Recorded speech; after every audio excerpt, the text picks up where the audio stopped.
Hello, everyone. Welcome to a very special episode of the Podcast Boys. I am one of your hosts, the Comics Kid 2099, and joining me is my co-host Connor Nielsen. Connor, how are you doing today? I'm doing all right. I'm very happy to be here, for sure. Yes.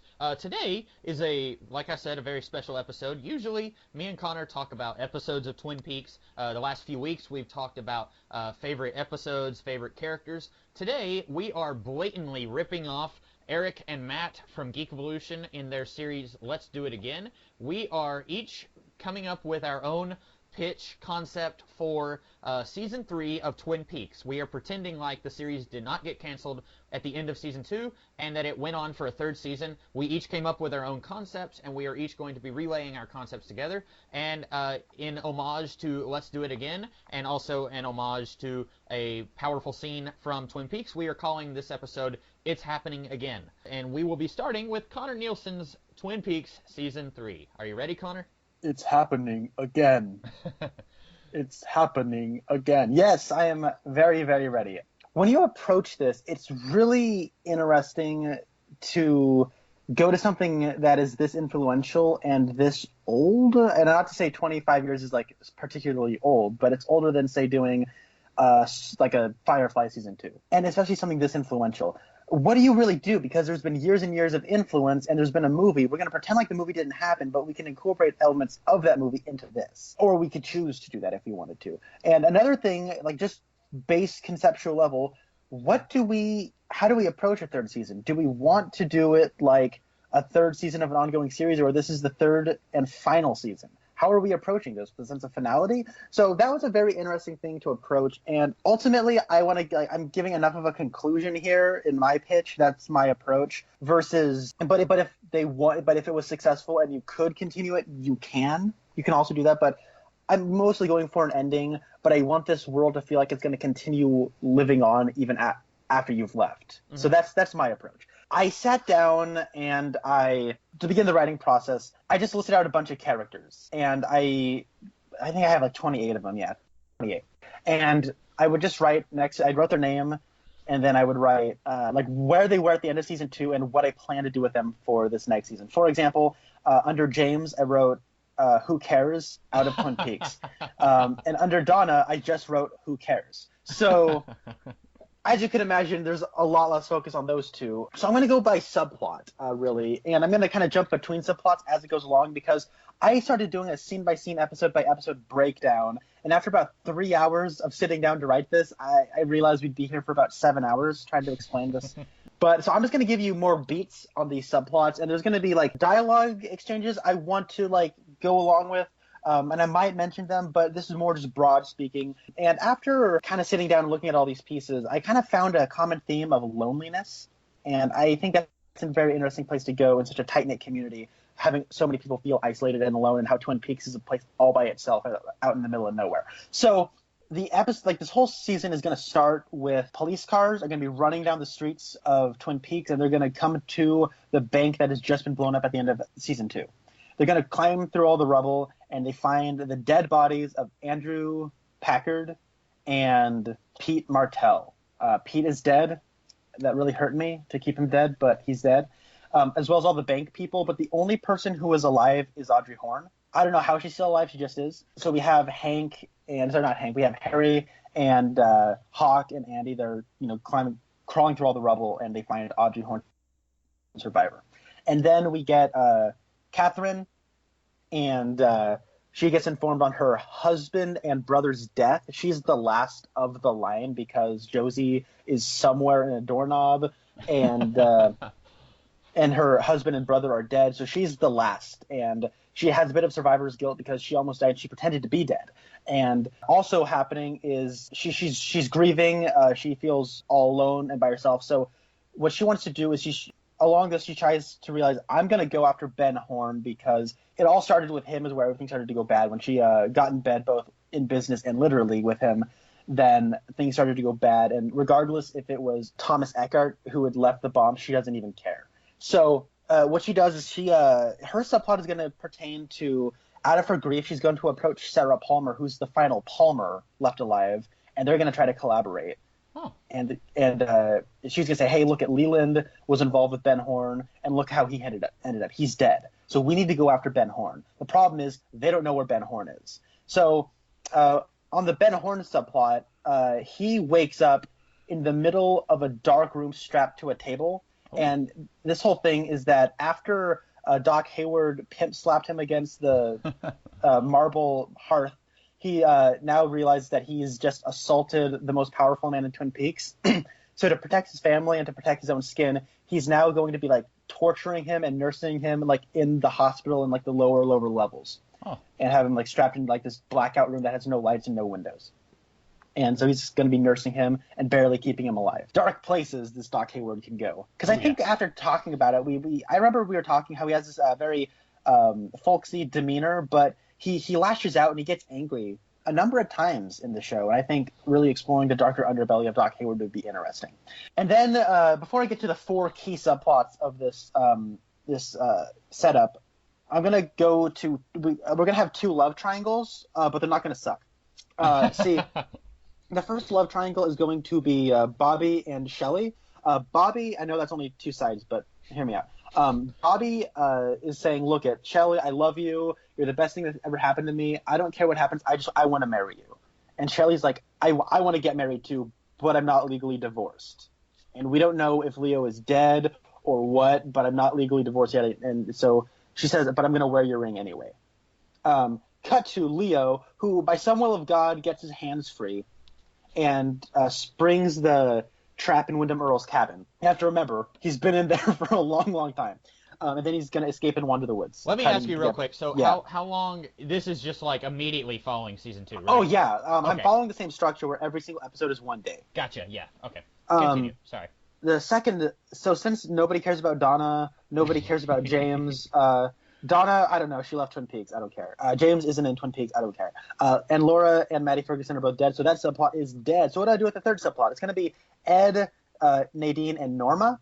And with this one, I want to see where like nobody is happy in this love triangle right now because Norma is a woman who gave up her stable or like legally stable relationship with Hank. Turned him, he went back to prison, and she, bet the barn on being with Ed when Nadine was in her 18-year-old coma. And then Ed gave up, his risk at being with Norma so he could go back to being with Nadine when she reawoke. That's the direction I'm taking it. And it might sound like a regression, but hear me out. And then Nadine is happy that she has Ed back, but she only thinks she's happy. She knows in her heart of heart that Ed doesn't even want to be with her. He's just doing it out of a courtesy, out of some form of loyalty because they took vows and stuff. And so Norma, who feels betrayed by pretty much everybody she's really invested in between Hank and Ed. So what she's doing is now she's going to put in all of her work and energy into really making the Double R something to be proud of. And when Shelley comes on in, she's going to rope Shelley into this. But the thing is, and also she has no idea what happened to Annie after the events of season 2. And so this is like, she hasn't heard from, like, she knows she got kidnapped, and she's worried sick. Now I'm going to have – the last time we saw the log lady and the last time we saw Major Briggs, they were in the Double R, and Sarah Palmer had delivered a message. I think it was Sarah Palmer. Yeah, it was. And what happens is it's just the log lady and Garland Briggs are going to go to the Twin Peaks Police Department, and they show up, and Lucy is like, Harry Truman is out. He'll be back soon. So there's going to be a funny little comedy relief because a lot of this is pretty heavy right now. A lot of death and people being alone. So there's going to be like little comedic, exchanges between the log lady and Major Briggs. And then while they're in the lobby waiting for Harry to do something funny, we all cut to Lucy to have some kind of like pregnancy hijinks. And like it'll probably end with her saying, "Oh, brother." And then Harry's going to enter. And then Major Briggs and log lady are like, "We need to talk to you. Something is up. And we need to know where Cooper is." And then Harry is saying, look, I've had a rough couple of days. I can't hear it right now. I need to go and talk to Annie Blackburn. We brought her back here, but Cooper's at the Great Northern and he's recovering, and Pete is dead and all that stuff. And so the log lady and Major Briggs leave, and then Harry goes in to see Annie, and Annie's like, hey, whatever happened to Dale Cooper? And Harry is going to say he's recovering. And she says, I want to talk to him. She says, don't right now. He's in the middle of recovering from his injury. So I need you to actually call Norma and tell her that everything's all right and that you're okay. And she says, okay. But she says, well, what happened the last time you saw him? And he went into the restroom to brush his teeth, and it sounded like there was a struggle in there. We asked him what was up, and he said just to leave him alone because he wanted to be by himself. And so they left. Now, so the key 4 subplots that I'm wanting to get into is revolving around the black and white lodges. So we're going to have and one more little piece of setup.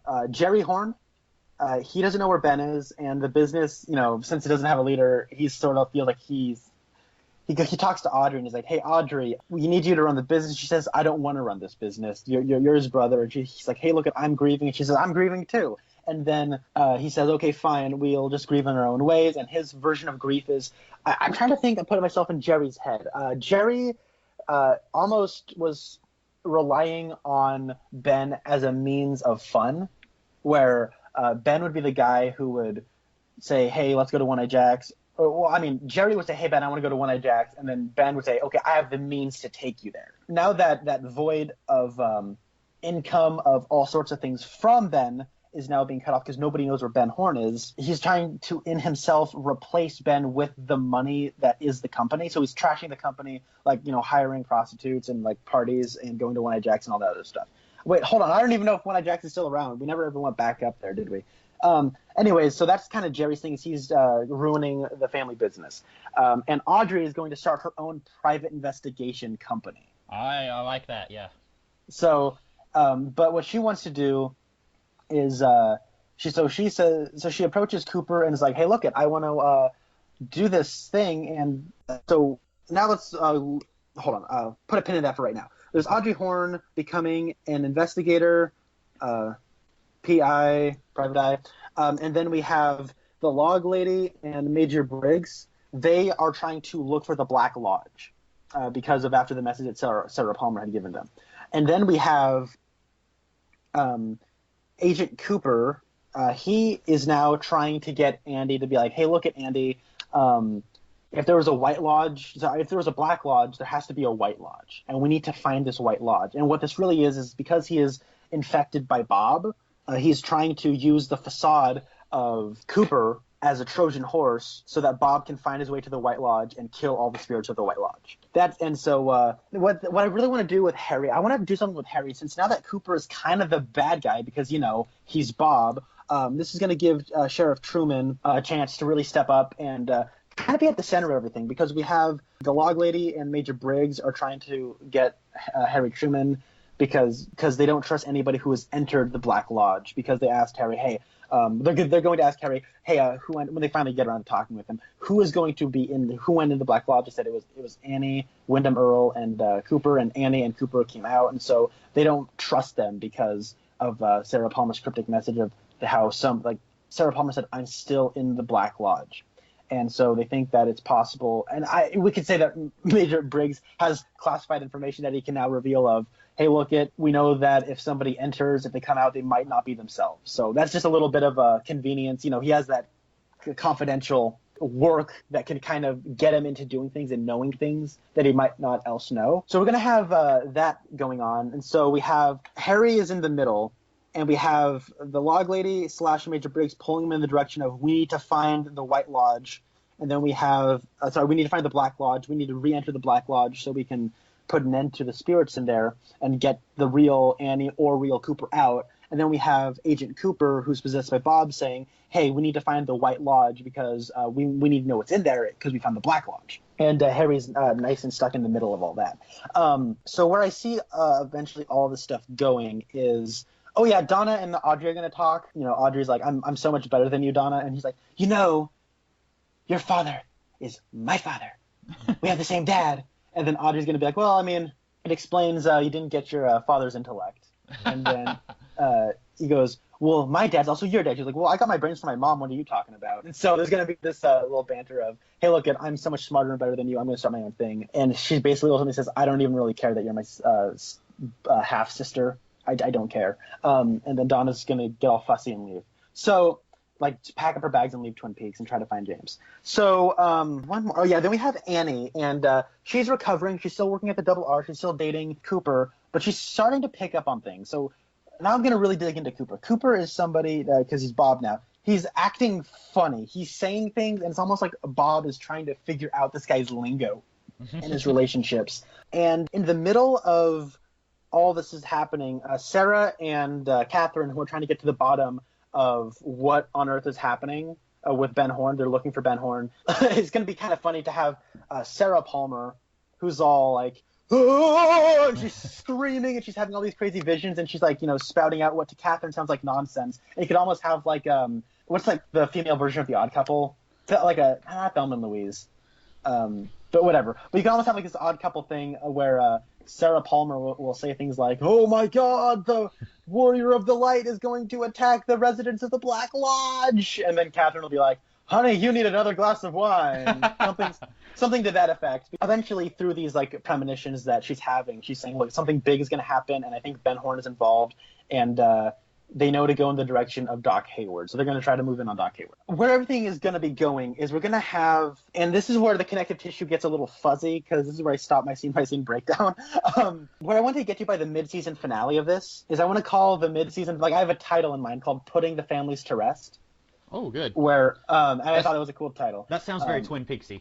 Yeah, and it's going to involve, Annie is like worried about Cooper, so she's talking to Harry. And what I want to do with Harry, Cooper, and Annie is like a reversal on the Wyndham Earl, Caroline, and Cooper love triangle, where Annie sees Cooper do something, and I can't really decide what it is. I don't know if it's like he murdered somebody. I don't want him to murder anybody, but I like doing something like that's illegal.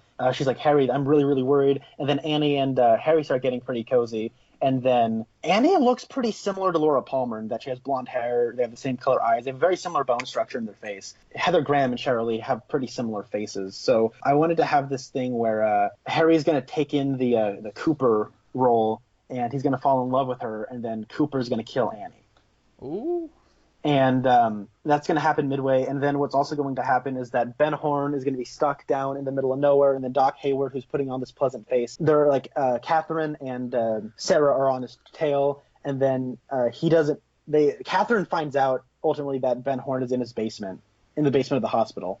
And she says, hey, look, I can take legal action against you. And what happens is Doc Hayward kills Catherine. And he's like, oh, crap. Oh, no. And then but Sarah manages to get around and free Ben Horn. And then Ben Horn is now begrudging on Doc Hayward because, A, he kidnapped him and decked him in the face. He has a big scar on his forehead. And B, he wanted to kill Catherine because Catherine had taken everything away from him. And I've been kind of skirting around this whole Ben Horn issue because Ben Horn, when he's down in there, he's regaining his evilness. He's like, hey, I tried to be good, and this is what I get for being good. I get tortured.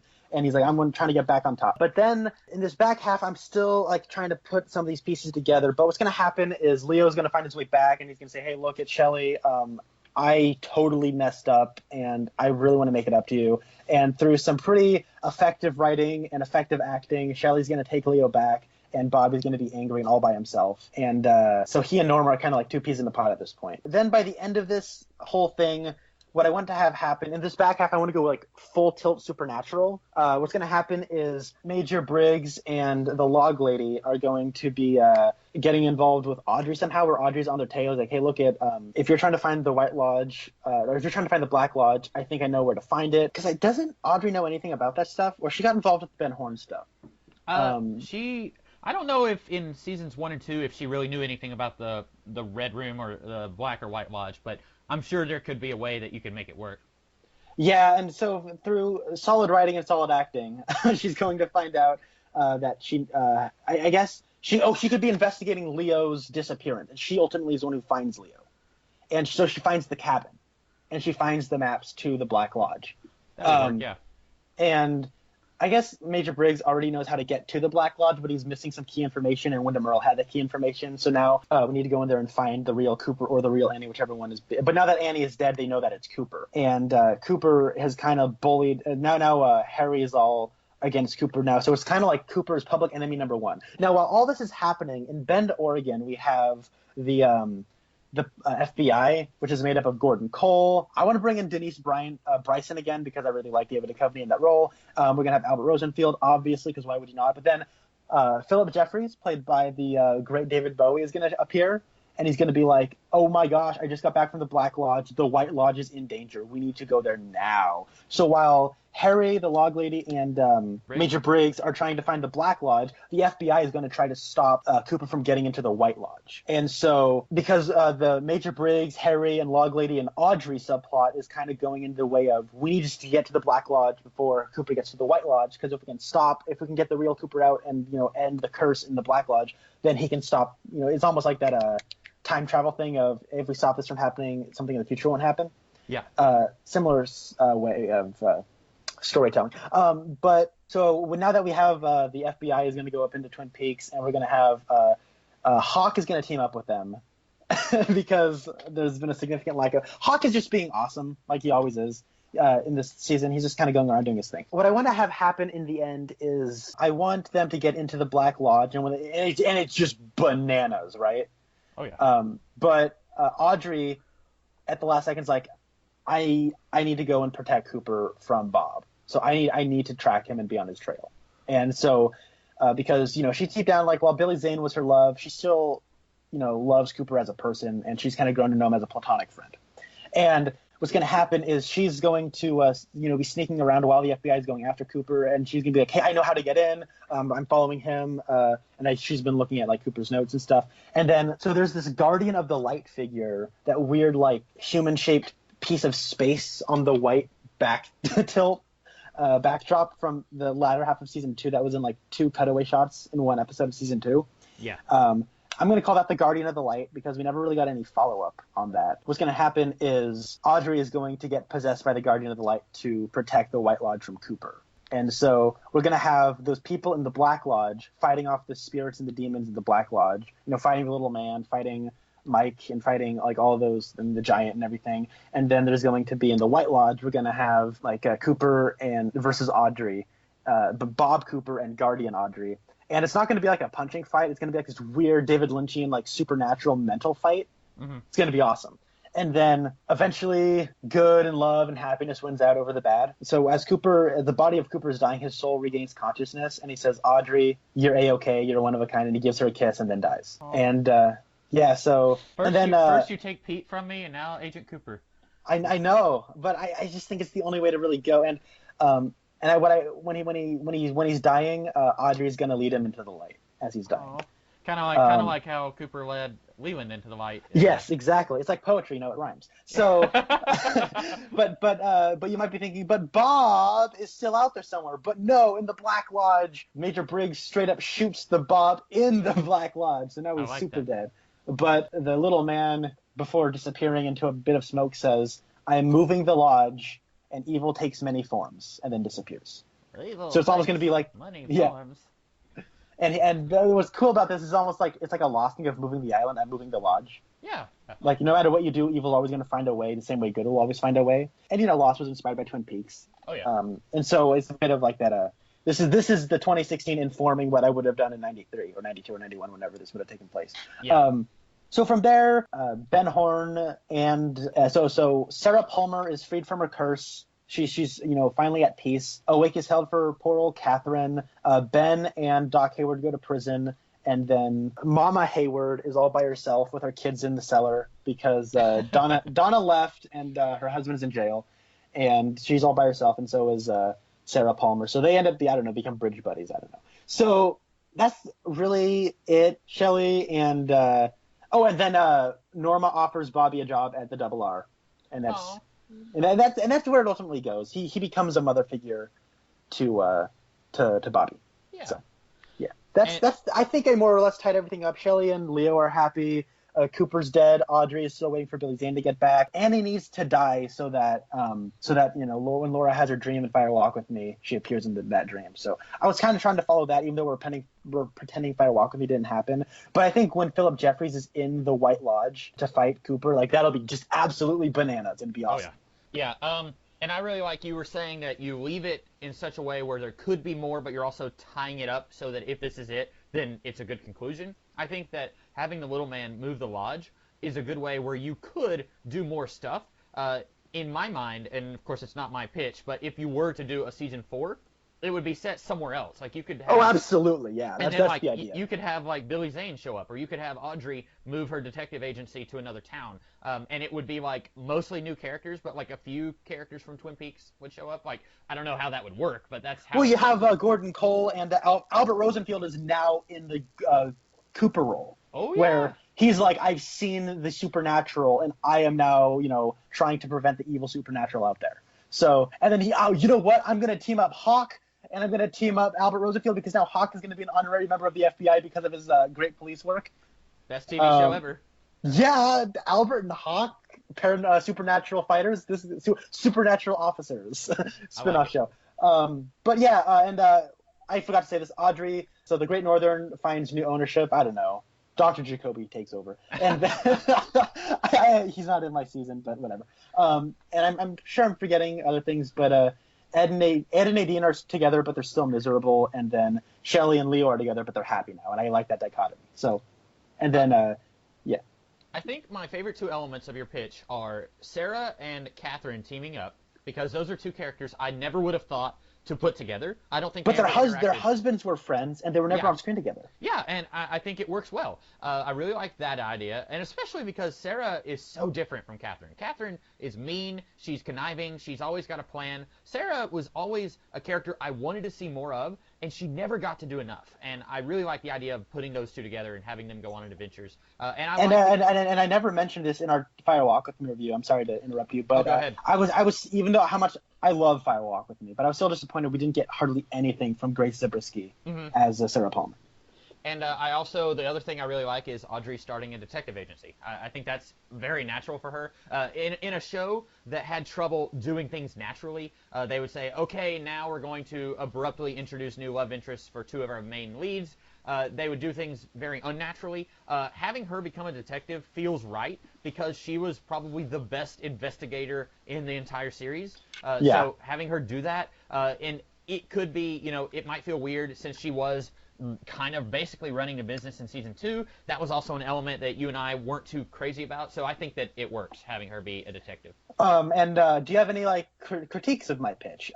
Because if I had to be honest, my favorite part of my pitch is doing the Cooper, Wyndham Earl, Caroline love triangle, but switching it on its side and doing Annie, Harry, and Cooper. But I like that pitch. I like that part of my pitch. But what were your parts of my pitch that you didn't necessarily like? It's hard to say, because with Twin Peaks there's so many characters, and even season 1, which was much shorter than season 2, there is a lot of stuff going on in season 1, and so it's really hard to pitch an entire season. Either it's 8 episodes or 20 episodes. It's hard to do that in half an hour. And really do these subplots justice. I feel like with the love triangles, they could work, but you would have to spread them out and really let them breathe. I like the idea of Harry slowly falling in love with Annie. I can see him telling Hawk, no, that's Cooper's girl. I don't want to get in on that. But then he gets in over his head, and despite himself, he and Annie become a thing. I like the idea of him finding love in someone else's arms after the debacle that is Josie. I like that idea, but it would have to take time. It wouldn't be able to be something where just in an episode, he falls in love with her. And I think you would do that. It would be spaced out. Yeah. How long would your season be? That was what I was toying with. But I don't know. I would say 13 episodes. I would go the AMC Netflix route. Yeah. There's 13 episodes, not too short, not so short like season 1 where there's not enough time to wrap everything up, but not so long where everything feels so dragged out by the time we get to the end. It's okay, finally everything's wrapped up. So I think 13 to 15 episodes would be the ballpark. I think that's a good number because that's how long I chose for mine to be. Yeah! So, Comics Kid, what is your It's Happening Again Season 3 pitch? Okay, so it's funny, I really love yours. I love a lot of what you did, but mine is almost completely different. I was listening to things that you would do with characters, and I was like, wow, I went in an entirely different direction with that character. See, I was worried in saying I want Audrey to become a detective. You'd been like, I did that too. No. I think there was one thing that I may have done that was kind of similar to yours, and I can't remember now what it was. I'll get to it whenever we get there. But you said that yours was kind of inspired by Lost, and I found that I was very much inspired by modern TV shows as well. There were three things that I kept coming back to that I felt like were really inspiring my pitch here, and that is the TV show Heroes, which was started in like 2006, and then Lost. There's a little bit of Lost in mine, and also there was a TV show about 10 years ago, early 2000s. It was called Point Pleasant. It was about Satan's daughter who comes to this small Jersey town, and she is trying to overcome her destiny to take over the world. And there's a huge cast of characters. There's this slow-building supernatural war that's happening, and all the denizens of this town, they have to choose a side in one way or another. And I didn't know it at the time that I watched that show, but it is very similar to Twin Peaks. It's just not as good. But I found myself being influenced by that also, like the idea of there's this supernatural war, and whether everyone knows it or not, everyone is going to be choosing a side. And that's kind of like Heroes, where if you've seen season 1, people are getting involved in this story, but they don't necessarily know that they're all getting involved in the same thing. Like by the end of season 1, you have characters in that show who still have not met each other, and they're both part of the same story, but they don't know that they're part of the same story. And I kind of wanted to do something like that where everyone in this series would be getting involved with this thing in one way or another, but they don't necessarily know that they're all getting involved in this big thing. But that was something that I kind of found myself accidentally getting influenced by things like that, that things that were influenced by Twin Peaks are now influencing my hypothetical season 3, which, even though it would have come out in the early 90s, way before any of these things, it's still really hard to ignore those influences. Also, like I said, this would be 12 or 13 episodes long. Like you said, Netflix length, that's generally, around that ballpark for a season on Netflix. And I think that would be a perfect length. You can explore all of the stories that you're wanting to explore. You have enough time, but there's not so many episodes that you're having to throw in there stupid subplots like Ben Horne's Civil War fever dream or the Cougar Later. You can do everything you want to do, but you don't have to kill episodes and episodes with stupid subplots that you don't want to do. With that being said, my season starts off pretty much immediately after season 2, just like yours did. The first episode will be set entirely in the Red Room, and we will follow Audrey, Pete, Andrew Packard, and the employee from the bank as they all will attempt to find their way back into the real world. And if you remember from the last episode of Twin Peaks, that will be very difficult because basically they're just running around in circles with these red curtains everywhere. They will encounter dead characters like Leland Palmer, Laura Palmer, Harold the Recluse, and the Renault brothers, and Josie. I brought back Josie, and I brought back some other characters that we hated. So some of these characters, like Leland, Laura, and Harold, they might be very helpful, and they're repentant of whatever crimes they committed in the real world. And so they are trying to help these 4 characters who are, I imagine, at this point, they are halfway between life and death. They are caught in this explosion, which for whatever reason rocketed them to the Red Room, and they're not quite deceased yet, but they're not quite in the land of the living. It all depends on what happens to them here, whether they make it back to the real world or not. So some of these guys like Leland, Laura, and Harold, they're trying to help them get back to the real world, possibly in the same way that your supernatural entities in the show, like the Giant and the Little Man, they were wanting to help characters like Cooper, but they had to do it very wink, wink, nudge, nudge. They weren't able to be very direct in their assistance. It's possible that these characters are not able to be very direct in their assistance also. So they're trying to help these guys. But then you've also got people like the Renault brothers and Josie. They are working for Bob. And they are, at first, they're pretending like they're trying to help these guys also. But then Audrey is eventually going to figure out that they are working for some evil entity and that they are actually trying to prevent them from going back to the real world. So Audrey figures that out. And then somehow Audrey figures out that Josie is an unwilling slave. The Renault brothers, they are willingly working for Bob, or at least they are more willing than Josie. Josie is basically a slave. She doesn't want to be here. She doesn't want to be preventing these guys from going back to the real world. But she's here, and she's unwillingly trying to prevent these guys from going back. And Audrey somehow frees Josie, allowing her to move on to the afterlife. But Andrew Packard is lured into willingly working for Bob because he believes that he can amass more power for himself in the physical world by working with an extra-dimensional entity. And I'm not sure if this will work out well for Andrew because, as we saw in Season 2, when Wyndham Earl tries to forge an alliance with Bob, it doesn't end well for him. So I don't know if Andrew Packard is going to survive much longer once he tries to become a servant of Bob in the same way that Wormtail becomes a servant of Saruman in the Lord of the Rings, or Wormtongue, whichever one it is.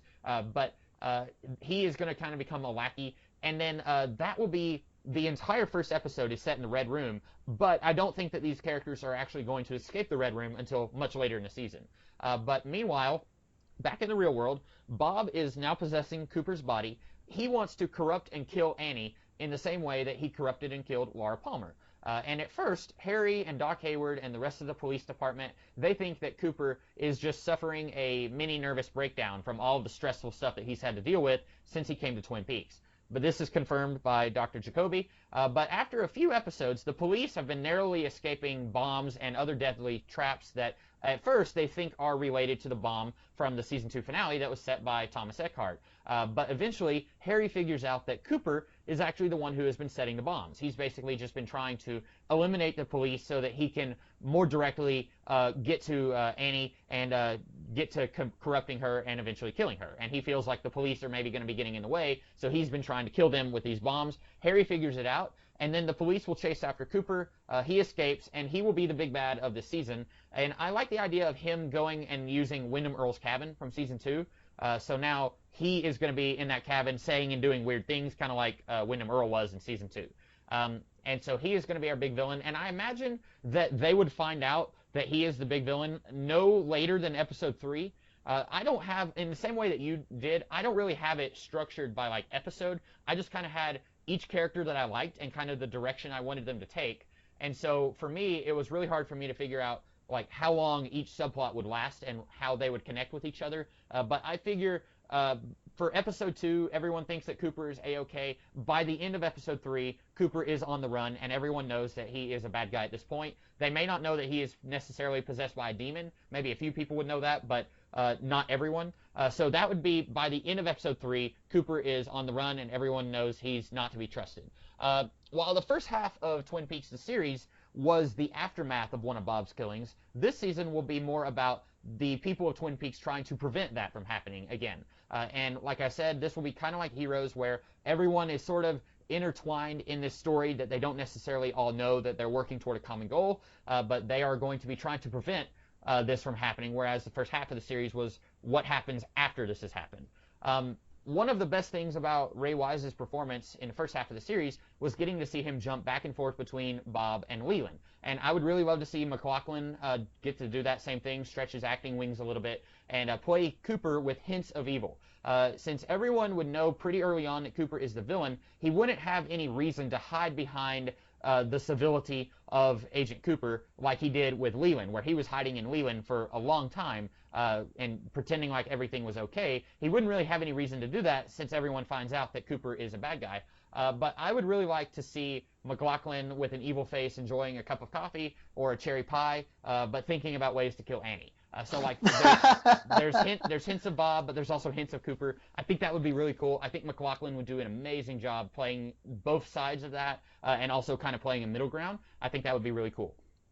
In the same way that you kind of moved the protagonist role to Harry and made Cooper the bad guy, which is an obvious choice for the end of Season 2, I did the same thing. I have Harry and Hawk and some of the other competent characters who never really got to do anything in the show. They are going to become the protagonists of this series. I would really love to see the Bookhouse Boys become more of a presence in the show. You could explore the idea that being in such close proximity to the weirdness of this town occasionally pushes good people toward the dark side.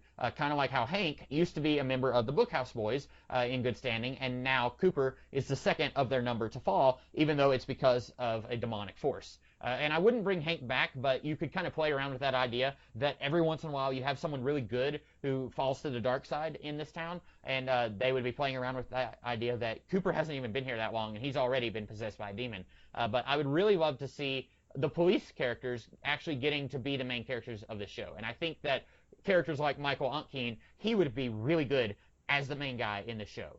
You look at the TV series Longmire. I don't know if you've ever seen that, but I kind of imagine Harry as the Longmire character in the show. Like, he becomes a little bit more gruff, but he's very kick butt and he can just do it. And that's something we didn't really get to see him do a lot of in the show because Cooper was kind of our main focus. And I would like to see Harry kind of become sort of like Longmire, like he's gruff, he's got an attitude, but he's got a good heart, and he's very capable of fighting bad guys whenever he needs to. Okay, so Ed and Nadine, they leave Twin Peaks to renew their marriage and patch things up after almost a month of Nadine having amnesia. Also, now that the prospect of Ed and Norma having their happily ever after has once again been dashed away, Ed doesn't think that he can even be in the same town as Norma, so he is the one who suggested that he and Nadine leave Twin Peaks. I would really hate to do this since I love Ed, and Nadine was occasionally capable of being entertaining, but they just didn't have a whole lot to do in Season 2, and in my effort to try and trim away some of the fluff that really made Season 2 such a bear to watch, I figured that they had to go, and at least they have a good character reason for leaving the town, in my opinion, because I really like the idea that almost twice now, Ed has almost gotten with Norma, and both times that has been taken away from him, and he just can't bear that idea anymore. So he's just like, let's just get out of town. I can't even be near her anymore. I don't want to be with Norma if I can't actually be with her.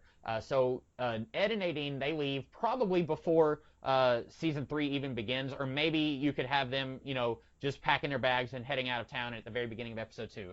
But they're gone. So Norma and Shelley are both going to grow closer together in this season for a few reasons. Norma has lost her boyfriend, and now the police are keeping Annie in protective custody and are being very hush-hush about why they won't release her. They're keeping her in protective custody because they find out that Cooper is a bad guy, and they figure, hey, he might come after Annie. They don't know that that's his game plan, but they figure he might. So they're keeping her locked away somewhere safe, and Norma doesn't know why. And meanwhile, even though the police have confirmed that Wyndham Earl is dead, Shelley is still worried that Leo might come out of the woodwork since she knows that he was working with Wyndham Earl. Eventually, Norma and Shelley will somehow find out, maybe from Lucy, because she can't keep a secret, that Cooper has been possessed by an evil spirit. They will both be incredulous because neither one of them were really ever part of the supernatural subplots in the previous seasons. But after coming to accept the supernatural, they will both be joining the fight against evil for their own reasons. Norma, she wants to protect her sister, who Coop is still targeting, and Shelley, because she knows what it's like to be a victim of a man that she thought that she loved, and then he turns out to be really scary and evil. So they're both kind of working closer together. We got to see a really great big sister, little sister vibe going on between those two in the previous seasons. Now we're going to get to see them really grow closer together and actually become much more involved in the fight against evil in this show. Catherine, while still maintaining her wit and charm, she will probably align herself with Bob, although she doesn't really know how evil he is. She has been fighting with Ben Horn for 2 seasons to gain control of the sawmill, which will now specifically be spelled out as a crucial element in controlling the supernatural forces of this town. You and I have talked about many times about how the woods is a supernatural, mystical place, and the sawmill is a place where you are controlling wood and the distribution of wood, and so the sawmill is kind of like the threshold of the supernatural, and I would just go ahead and just spell that out and say, yeah, that's what it is. And so Catherine, she's been trying to gain control of the sawmill in one way or another for 2 seasons, or get control of it from Ben Horn, and she might die in the same way that Wyndham Earl bit off more than he could chew at the end of Season 2, or she might snake her way out of her alliance with Bob and betray him, but then she might become a possible threat to the forces of good in the future. I'm not really sure where I would want to go with that, on her dying or her turning around and betraying Bob. Either way, I think could work. I kind of like the idea of her outsmarting Bob. I think that would be kind of clever. Alternatively, I would even go so far as to say that the only reason that Catherine wants the mill to control the supernatural forces is so that she can permanently ban the supernatural from Twin Peaks. We get to see people like Hawk and Harry. They have reluctantly come to accept the weird and the unusual as being just part of life. I like the idea that Catherine, while she might appear to be evil at times, she is actually just doing very sinister things to get rid of the supernatural forces that she feels does not belong in her life, in her town. So I really like the idea of her. Everything that she's doing is actually just to restore normalcy to Twin Peaks. I think that's a very interesting motivation that we don't really get to see a lot of in the show. You have one or two people. You have the kinds of people who know about the supernatural and they're just okay with it, or the people who don't have any clue about the supernatural and so they don't really have a dog in that fight. But I like the idea that Catherine knows and she's trying to get rid of it. I think that could be a good motivation for her doing the stuff that she does.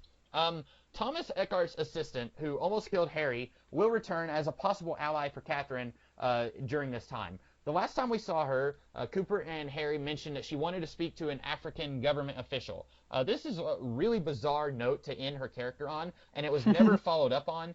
Even as minor of a character as she is, just saying she wanted to speak to an African prime minister is kind of weird. So as much as I really didn't care for her, didn't need to see her back, she will possibly return with some allies from Africa to contact Catherine and form an alliance.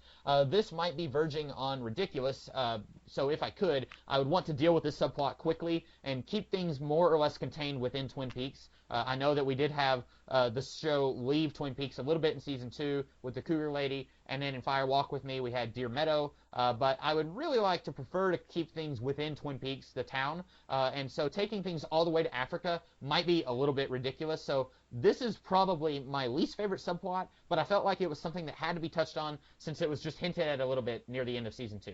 And I felt like connecting it to one of the existing subplots in the show would be a good way to kind of keep it in there, but then not do too much with it. With Audrey's presumed death at the end of Season 2, Ben Horne, who is only suffering a minor concussion, he will come to the realization that family is more important than ever, and he wants to forge a relationship with Donna and her parents. But none of the Haywards are having any of it, and they try their best to ignore Ben in his efforts to befriend them throughout the entire season. Maybe Ben will offer to pay for Donna's college tuition, kind of like Lex Luthor in Smallville, where he's offering like a truck to Clark in the first episode. He has good intentions, just like Lex, but just like Clark in Smallville, Donna and the Haywards are saying, no, I can't accept this. And in reference to what you did with Ben Horne and Doc Hayward, I would say that Ben Horne, when he wakes up, Doc Hayward is panicking like, oh, hey, please don't press charges. And Ben Horne, in his effort to be a good person, is like, no, I won't press charges. But hey, we should all hang out sometime. And they're like, I don't think so. Meanwhile, Ben, he's still trying to be a good person, and possibly he's entertaining the idea of running for political office of some kind, which I think he mentioned that once in Season 2, but nothing would come of it in this season, but he's maybe going to mention it again in this season. He is ultimately going to fight against Bob, but since Ben has spent so much of his life fighting for evil, he is probably going to die in an ultimate sacrifice for the cause of good. So I imagine near the end of the season, in the big, huge, mystical blowout battle with Bob, Ben is probably going to pull the ultimate sacrifice kind of role. He's going to end his life in order to somehow defeat Bob in some way. And I imagine... Aww. Yeah, I know. I like Ben, but I think that his character... Although it was really weird how he abruptly was like, I'm going to be a good person now, I like the idea of him being a good person, and so I would really want to take that to its logical point where he says, I'm going to die for these people, even though they don't necessarily like me very much, the Haywards specifically. But I would probably connect this somehow. Ben might somehow find out that his daughter is still alive in the Red Room, so maybe he dies trying to bring them back to the Red Room near the end of the season. I was kind of fuzzy on that, but I like the idea of him. He's instrumental in the defeat of Bob, but it's not necessarily him that defeats Bob, if that makes any sense. With Jerry in Australia, since he was a globetrotter, he's probably in Australia right now, and Ben Horne is preparing his body and mind for a supernatural war that nobody else really understands, and Audrey is presumed dead. Bobby has to step up and run things for Ben Horne, basically the department store and the hotel, and he more or less becomes the new CEO of everything that Ben owns. Of course, Jerry will try to fight it, but Jerry will quickly realize that he isn't capable of running a business because he's basically just no good layabout.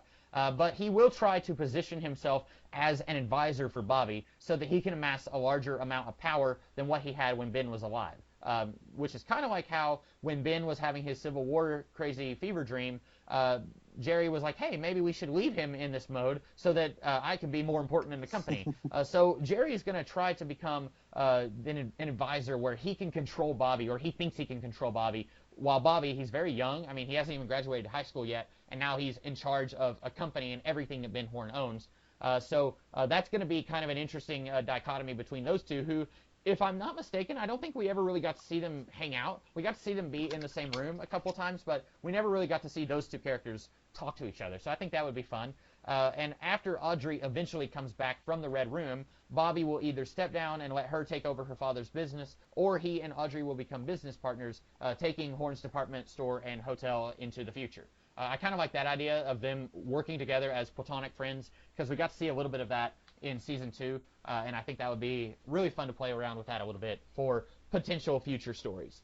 So Bobby and Shelley are amicably going to part ways. This is another one that's like very different from what you did. I like them both together in Season 1, but throughout most of Season 2, it felt like the show didn't really know what to do with them after they publicly declared that they were in a relationship. And with Bobby continuing to climb the corporate ladder and Shelley needing to be there for Norma, who is probably a bit of an emotional wreck, they really won't have time for each other. But I like the idea of them ending on good terms, because Bobby was always kind of a hothead, but I like the idea of him maturing and growing up and becoming a little less of an angry punk like he was in Season 1. So he's not necessarily going to be angry and yelling at Shelley because they need to break up. They're going to be friends after this. I like that idea. Lucy and Andy are preparing for the baby. Lucy is going to be spending a lot more time with Sarah Palmer and Mrs. Hayward, asking for advice and basically just having girlfriends to chat with, which is something that I feel like she lacked in Seasons 1 and 2. She was always hanging out with the guys, so she didn't really get to have gal pals to chat with, and I really like the idea of them all three just like hanging out with each other, and Sarah and Mrs. Hayward talking about, well, when I was pregnant, this, and this. I like that idea. Andy will be joining a Big Brother, Little Brother program, and he will be, this is maybe the most out there thing that I did. He is going, his partner, his little brother for this, is going to be Mrs. Tremont's grandson.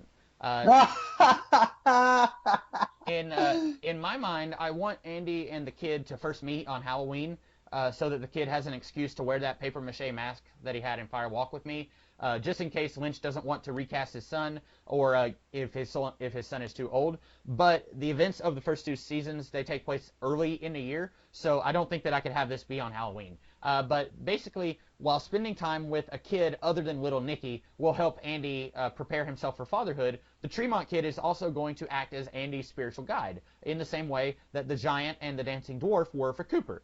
It might be a little too Sixth Sensey, but I kind of like the idea that Andy is the only person who can see the kid, and maybe he doesn't actually have a little brother in this program, but that might be taking it too far. Out of everything I've done in this pitch, I think this is my favorite idea. And I would have it be where the little kid is like giving information to Andy, but he is not going to be our main character. It's still going to be Harry with Hawk as his sidekick, but then Andy will come in and say, hey, you guys are never going to guess. Cooper is staying in a cabin in the woods. This little kid told me. And then they'll think at first that Andy is insane, but then Hawk will go and check it out, and it's like, hey, Andy was right. There's signs of a human being over there. So I like the idea of Andy kind of being the one with a link to the supernatural now that Cooper's been taken out of this equation. Sarah Palmer is going to join the Bookhouse Boys. Maybe she meets with Cooper early in the season and she realizes that something's not right, and she helps Harry figure out that he is possessed by Bob. She's decided that she's not going to let anyone else have their lives ruined by Bob or any other supernatural forces that are inhabiting this town. We always said that we wish that Sarah Zabriskie had more to do in the show, and I personally really like the idea of Sarah Palmer becoming a demon hunter of some kind. So she would kind of be like Ripley from Aliens, just kicking butt and taking names. And I imagine that she is also going to be instrumental in rescuing everyone from the Red Room, since she was able to communicate with the Red Room and the real world in the Season 2 finale. It's possible that on Sarah's side of the family, they are all ESP sensitive, since Maddie was also able to see Bob, but that wouldn't be a huge deal. You could just say, hey, the Palmer women go back, on Sarah's side of the family, they're all like really crazy powerful witches or something like that. You could do something with that. Leo, unfortunately, he probably died in between seasons 2 and 3. I like Leo, so this does not give me any pleasure, but I also like the idea of him finally redeeming himself by attempting to save Shelley. He will probably be one of the people that Audrey, Pete, and the bank employee will meet in the Red Room. I kind of like that idea. Wait, I got a question. Yeah, go ahead. Will Cooper be using Leo's body as a sleeping bag in the cabin? That would be great. I think that has to happen. Kind of like a Weekend at, what was that movie? Weekend at Ernie's? At Bernie's, yeah. Bernie's, yeah. Where you can have Cooper is carrying around Leo's dead body, and they're going surfing and stuff like that. That'd be great. Okay, so this is maybe my second favorite thing in this entire subplot, in this entire thing. You're either gonna love it or you're gonna hate it. So James Hurley meets up with Billy Zane outside of Twin Peaks, and they investigate the murder of Billy's business partner, which caused Billy to abruptly leave Twin Peaks. Ooh, all right. I have a theory that James could have been really good in this show if they had just given him something else other than whiny teen angst, because that was always what he had. It was always, oh, my mom's an alcoholic. Oh, my girlfriend was on drugs and she died. Oh, I'm dating Donna. Oh, I like Maddie. You mean they just kept giving him women? That was his only... Yeah. So, like, in the same way that yours would have, like, this awesome spin-off of Hawk and Al going on crazy supernatural adventures, I just want to see, like, a buddy cop show of James Hurley and Billy Zane, and Billy Zane is always giving him advice, like, so here's how you get women. You serenade them with a guitar. And James is, like, feverishly taking notes, like, that's amazing! Why didn't I think of that? Like, I could have gotten with Maddie so much sooner. But yeah, this would maybe be my second favorite thing. Basically, I would end the show. I was on the fence about how I should end it, but I like the idea of Ben Horne. He dies trying to bring the people from the Red Room back to the real world. He and Sarah Palmer are somehow going to work together to bring those people back. And then Audrey is probably going to be instrumental in defeating Cooper in the same way that she was in your pitch. But like in your pitch, Cooper has to die. I think that at this point, I really like the idea of he gets to go on to the afterlife and be with Caroline. I like that idea of he gets a happy ending after Bob is defeated. I don't know what happens to Bob next. I don't know if Bob actually gets killed or if he floats on and he goes to some other person to possess. And like you, I wasn't really sure about whether this should be the final chapter in the Twin Peaks saga or if it should just be the next chapter. I kind of took these characters in directions that I would have liked to have seen them. A lot of this is just me saying, man, it really sucks that they didn't give Sarah Palmer more to do, so I give her a whole lot more to do. But basically, this was just me writing out stuff like that I really wish the show had done, like, hey, we really should have seen more of Mrs. Tremont's son, or grandson, and stuff like that. But basically, the characters, they all defeat Bob in the end, and Cooper, he dies and gets guided into the light. I kind of like that, your idea, that Audrey guides him into the light, so I'm just going to steal that. But I think that's all I have. Like, mine was more just taking each character that I liked or that I wanted to use and just kind of giving a brief little rundown of what they would be doing in the season. I don't necessarily know if this would be enough to fill a 13-episode season, but I think that maybe you could do some stuff with this. I got some notes. Oh, okay. Yeah. First off, I want to say I love the Red Room squad. Oh, okay. I really like that idea.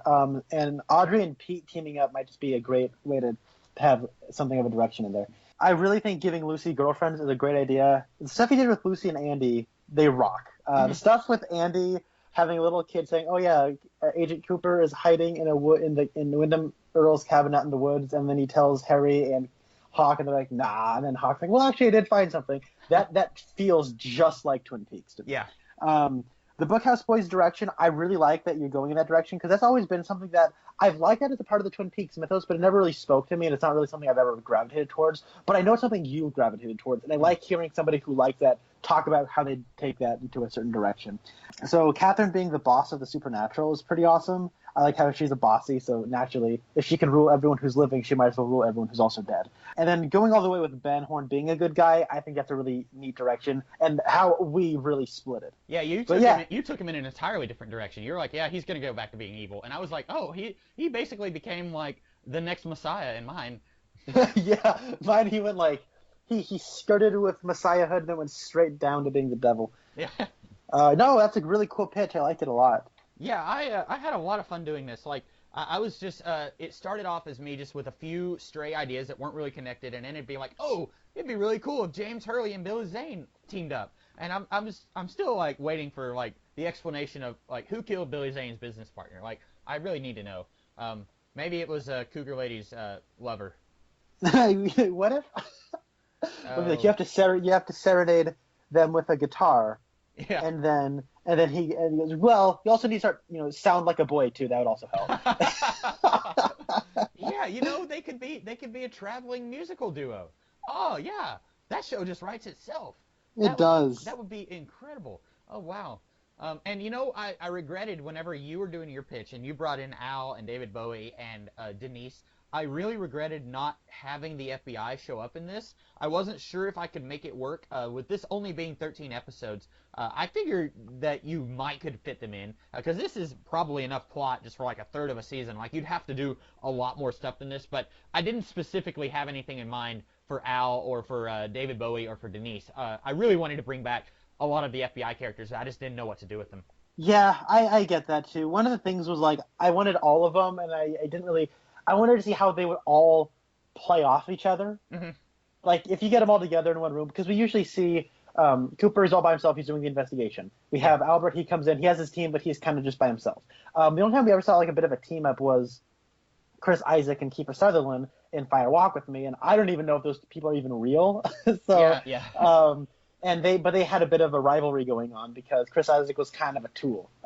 He's a likable tool, but he's kind of a tool. Yeah, anytime you make Kiefer Sutherland spill coffee on his crotch, you automatically descend into tool territory. Yeah. Kiefer Sutherland's such a dweeb in that movie. Yeah. So, I calculate that this whole building, furniture included, is worth $27,000. Blink, blink, blink, blink, blink, blink. And then he just walks away. But having like Denise and Gordon Cole and Albert, like having them all just playing off one another, it would be such a great experience, I think. But no, yeah, I'm glad we did this. This was a really, really cool episode. And it's funny, I think I knew that you were going to be using David Bowie, or I was pretty sure you had said something about that. I thought I was going to be using elements from Fire Walk with Me, and the closest I came was bringing back Mrs. Tremont's kid, who was in the series, so that's not really an element from Fire Walk with Me, but I was 100% Hey, you sure. got the paper mache mask. Yeah, yeah, which I love that mask. Like, it's creepy and weird, and I love it. But, yeah, I was really certain I was going to be using something from that movie, and I ended up didn't use anything, I don't think. Didn't use the rings or anything like that. Neither one of us used Mr. Gerard. Like, I was thinking about that when you were talking about Sarah Palmer, like, having her visions. Like, he just kind of vanished, didn't he? Yeah, I guess so. Maybe he's the new guy running One-Eyed Jacks. Oh, that's a good idea. Yeah. Yeah. Yeah, I had a lot of fun doing this. So, that's all we had for this episode, I think. Connor, are we going to be doing anything? We haven't really talked about this. Are we going to be doing anything regarding the Podcast Boys in the future? I don't know. Maybe if there's a big news or trailer that drops regarding the revival, we'd have to talk about it. Yeah, I can definitely see us talking about a trailer. And Connor and I, we do talk about movies every now and then, superhero movies. So we'll keep doing that sporadically whenever those come out. But yeah, I imagine you'll see episodes of the Podcast Boys every now and then, but it won't be like a regular thing like it has been. But yeah, this has been fun, and you'll see Connor and I in the future. In the meantime, that's all that I have, and I believe that's all that Connor has. I am the Comics Kid 2099. And I'm Connor Nielsen. And we will see you guys sometime in the future.